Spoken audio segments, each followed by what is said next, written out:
Hello বন্ধুরা, Kurkure machine তো এই মেশিনের স্ক্রু লাগানোর একটা সিস্টেম দেখিয়ে দিচ্ছি এবং এটা কিভাবে খোলা যায় সেটা আমি দেখাচ্ছি।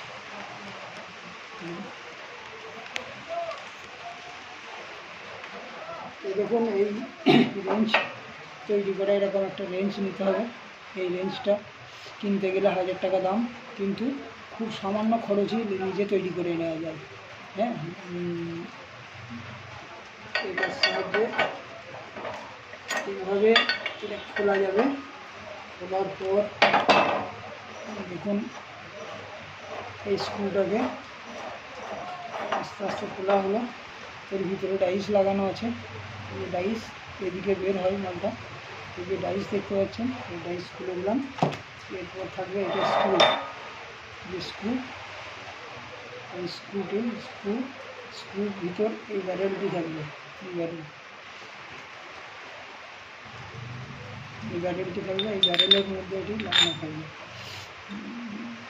এবং এটা লাগানোর সময় এই যে লক আছে, চাবি, এই চাবিটাকে লক করে চাবিটা ইউজ করতে হবে।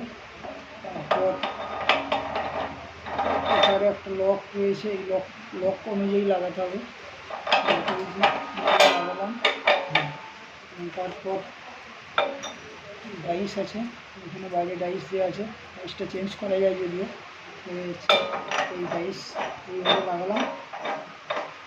এইভাবে ডাইস লাগানোর পর এরপরে এটাকে ব্যবহার করা যাবে।